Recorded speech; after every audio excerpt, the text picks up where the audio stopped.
Hello, welcome back. I'm just trying to grind out a video, and this just sounds like something I want to talk about or indulge in or whatnot. I have early predictions for UFC. Freedom Fights 250, UFC White House, Ilia, Alex Pereira, O'Malley Zahabi, Hoke, Lewis, Nickel Dawkins, Garcia Lopez, and am I missing one? Yes, Michael Chandler versus Mauricio Ruffy. You know what I'm saying? Santos, however you know him or whatever. But man, this is like the next card to look forward to after UFC 228. There's a good amount of fight nights. You got Bonfim versus Muhammad versus right before the White House. You have next week after this Hamzat Strickland card is the Alan Costa card.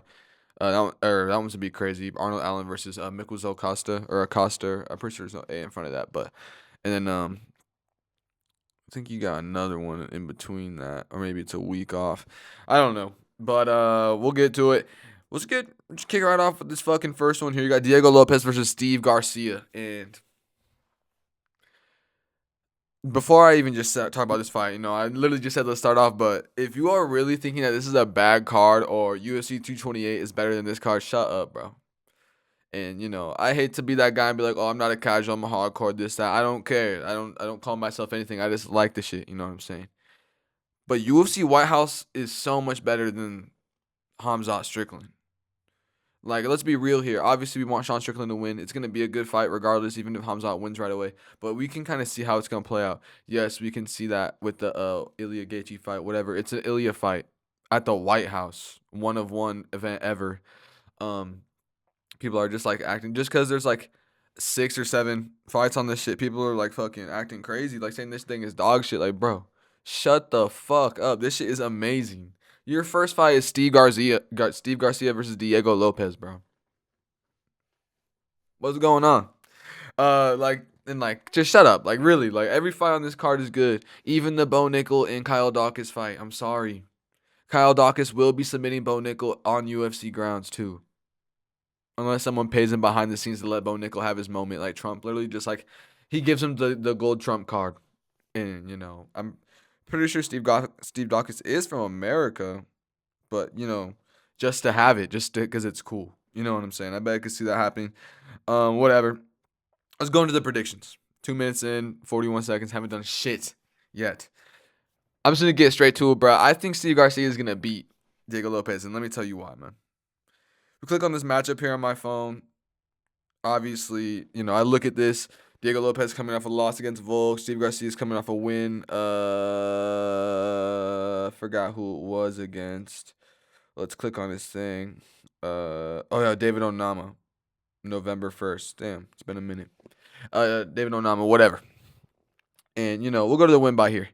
It's 79% to Steve Garcia to the 41% of Diego Lopez, okay?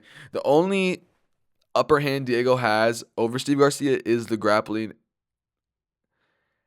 and the submit, the jiu-jitsu, bro. And that's scary, you know what I'm saying? But I think it's going to keep it on the feet unless Diego really just gets the takedown. And he's been wrestling with OSU or whatever, wherever he's been, whatever college he's been wrestling with. So I could see him actually taking a wrestling, game plan here. That would be very smart from him, knowing that's his advantage or whatever. But let's go to the significant strikes. Listen to this.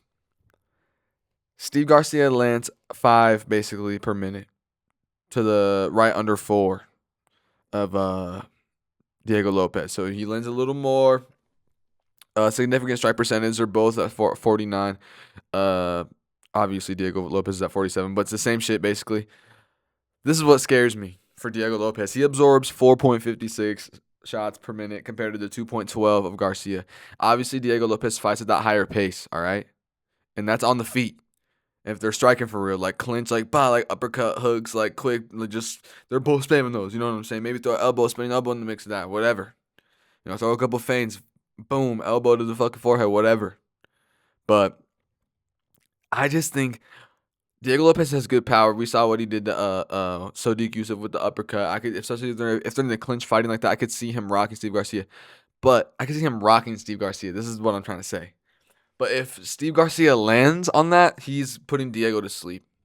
It's or he's gonna get knocked down bad a couple times and get TKO'd or something, or it's just the ref's not gonna like what he sees. Maybe he just get TKO'd. I don't know. But I'm going with Steve Garcia. That's what my gut says. You know what I'm saying? But I'm not trying to count out Diego Lopez by any means. That's Diego Lopez. Like 0-2 to Volk, Diego Lopez. Like that's crazy. Like, come on. But that fight's still gonna be insane. That's opening the card, and y'all still want to say that 328 is better than this shit, bro. Like, shut the fuck up, bro. Next one, Bo Nickel versus Kyle Dawkins. Let's just look at the fucking stats here, dude. Both coming off a win. That's good. Bo Nickel's a minus 300 favorite. All right, whatever. He has a 38% chance of what, not chance, but I guess TKO, KO, whatever. To the 12% of Kyle Dawkins. Obviously, Kyle Dawkins is a grappler. Don't really need to clarify that. But so is Bo Nickel with the wrestling. But the jiu-jitsu of Kyle Dawkins, I think, is going to show here. And I hope Bo Nickel gets put in like a triangle or something, bro. That's my prediction. I'm going Kyle Dawkins underdog. Triangle or like failed triangle into like an arm bar. Some sort of jiu-jitsu wizard shit in the grappling. Obviously, Bo Nickel cannot wrestle him, but, you know, American wrestling hasn't really stood its ground as of lately. So, yeah, that's unfortunately that. I really do want Kyle Dawkins to win too, dude. And, I hate to bring this up again, but it's just such a crafty fucking move by me. When we were watching the Bo Nickel versus Rodolfo Vieira fight, I'm pretty sure that's who it was, and he got that head kick KO. I was sitting next to my friend Aaron, bro. And I was like, dude, if I'm Bo Nickel, because, I think it was the third round, whatever round it was, he KO'd him. It was right before it happened.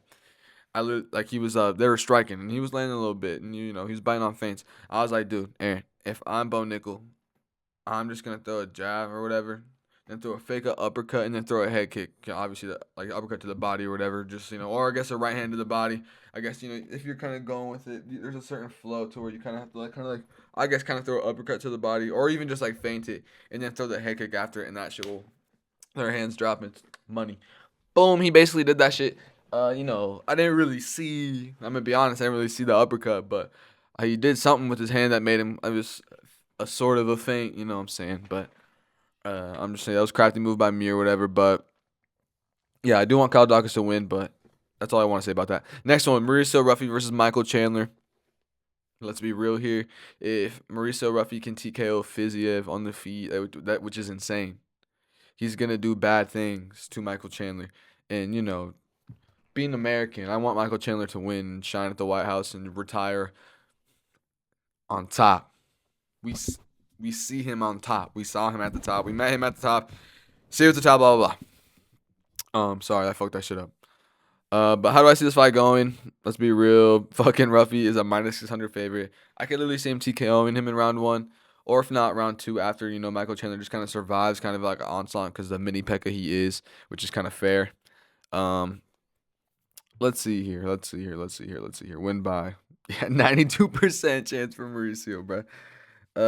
Obviously no jiu-jitsu at all. Or maybe he just hasn't had to use it in a fight yet, for real. But, I mean, they both kind of land around the same amount of punches, have the kind of same amount of significant strikes, and have, a little bit of the same defense. But obviously Mauricio Ruffy is a little bit better in each category except the absorb per minute, which is Michael Chandler just by, 0.4 or whatever. But, grappling wise, yeah, it's all Michael Chandler. But Mauricio Ruffy's takedown defense is too good. And who was Michael Chandler? I mean, I'm not gonna say who is Michael Chandler taking down these days. He took down Batty Pimblett, so I could see him taking him down, but I don't think he's a jiu-jitsu submission threat, when on the ground, just being honest. So he's just there to entertain. I guarantee he takes him down. Feels like he solidifies him around, they get back on the feet. He's just trying to be explosive, entertaining.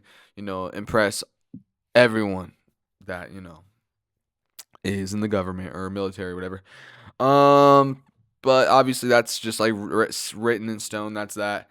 Next, we have Josh Holkett versus Derek Lewis. And Josh Holkett is a minus 310 favorite here, which is crazy.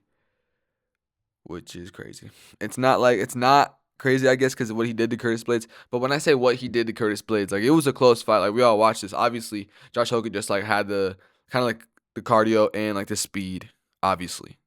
So, especially in round 3. I'm pretty sure I don't know if I said that before that or whatever, but my prediction,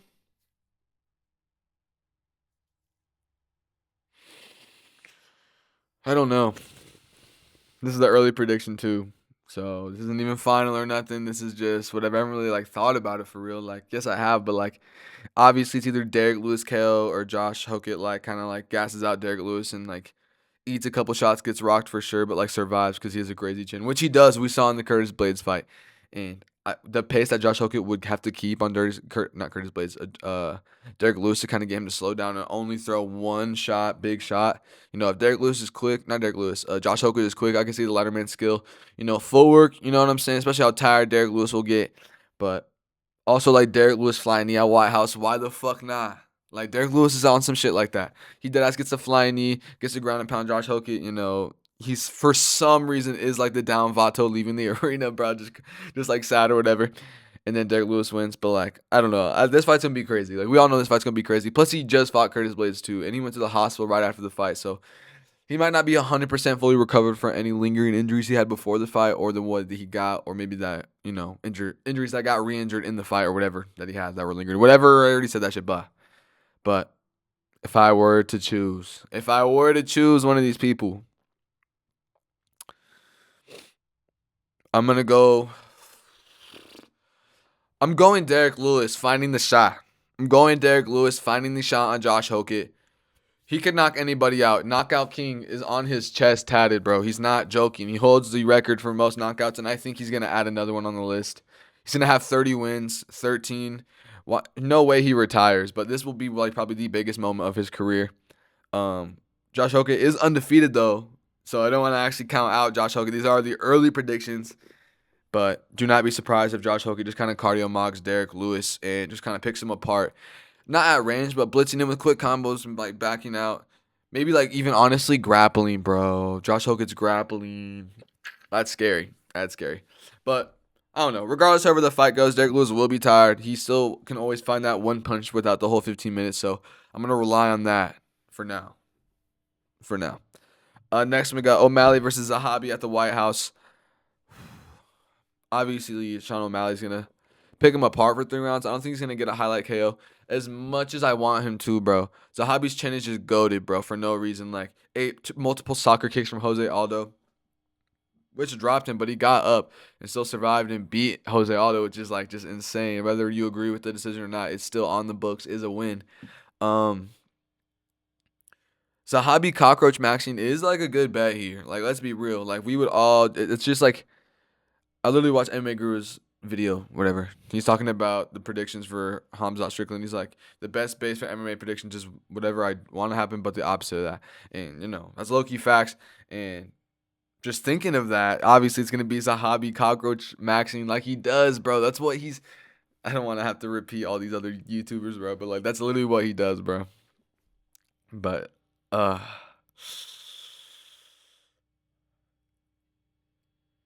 But if I'm going to pick one, I'm going to pick O'Malley, picking him apart for 3 rounds. The defense is too good, too slick. The footwork, the striking from the distance, the range, the teeps to the body's going to keep him back. You know what I'm saying? Bringing his hands down. Boom, head kick, rocks Zahabi. You know, he drops. He still gets back up, survives, but, you know, just gets, 29, maybe 30, 27, honestly. But I could see maybe a 29, 28 for O'Malley, but Zahabi maybe gets 1 round just like based off like maybe holding O'Malley down for a round. It's kind of boring, but it is what it is. It's still entertaining, but maybe we see a little bit of O'Malley's jiu-jitsu or wrestling come into play, maybe scrambling ability to kind of get back up on the feet. We rarely get to see that, so when we do, it is pretty entertaining in my opinion. But like I said, he's a minus 360 favorite, and Zahabi's the plus 280 underdog. Co-main event for the interim heavyweight title. Cyril Gane versus Alex Pereira. How are we feeling? Heavyweight Pereira, he's looking big, bro. He's looking like heavy, which is heavyweight, which is good. You know what I'm saying? But like I don't know. Maybe it's the beard. Maybe it's the beard that he's growing that he had at the White House or whatever in the videos. You all seen the clips or whatever. But he's looking big, and he is a little bit taller, a little bit bigger than Cyril Gane. I'm gonna go with Alex Pereira KO and Cyril Gane in like late round 2 or early round 3. I don't see Cyril Gane trying to grapple, and if he does, I see Pereira really like just dealing with that. Like Cyril Gane's like he knows how to grapple, but I think Alex Pereira's takedown defense is like enough to deal with that, if that makes sense. But I could see Alex getting rocked. I could see Pereira Pereira, bro, this is crazy. It's kickboxing versus. This is gonna be a kickboxing fight. Like that's what you gotta look for here. Unless Cirogan tries to do the grappling, which, like I said, these are actually two heavyweights that are in shape, that are huge, like are just like actually have a good conditioning, good gas tank. Alex Pereira, Cirogan, like, but I think Pereira gonna chop the leg, have him just like have Cirogan thinking about the leg kicks. Obviously, jabbing to the body to set up the left hook the whole time. Maybe he gets the left hook, but I think he's gonna. And then you know, I see like question mark kick honestly on some shit, on some like crazy White House like UFC moment forever shit. Like that's what Alex Pereira does, bro. Like every time, like UFC 300 shit. Yuri, bro, the switch kick in round 2, bro. Like that's just like literally all Pereira, and I think that's what it's riding. And so I'm gonna go Pereira, late finish in the fight, or early in the middle of the fight. It's a 5-round fight, and like late round 2, early round 3 kind of area. That's gonna be a good one. Main event. Ilia Topuria versus Justin Gaethje, bro. The lightweight champ versus the interim lightweight champ. And Ilia Topuria is a -800 favorite. And we saw them talking to you had to have seen him talking to Trump, bro. And he was literally answering all of Trump's questions about Justin Gaethje. He asked Trump a question. It was like, why would you give your friend like this hard of a challenge? Talking about like, obviously Ilia's a dog, like gonna like go straight through Gaethje, bro. But and Trump just like, he's like, I care about, I don't know, I want to give the people I love the hardest challenge. But regardless, bro, it's obvious Ilia's probably gonna drop him. But I think Gaethje's either gonna get slept bad just with a right hand, this is what it is, or he's gonna get dropped into like a submission, and Ilia kind of like wraps up a darce, and then Justin's either out basically from getting basically almost flatline, and then just the squeeze of Ilia just finishes it off. And then maybe he's there for like 10 seconds and it's like best gore. Like it's terrible. Like death on White House lawn. Like giant sacrifice. Like Ball is, he's with it. Ball's there in the front row. Like, yes. Thank you. But let's be real. Yeah.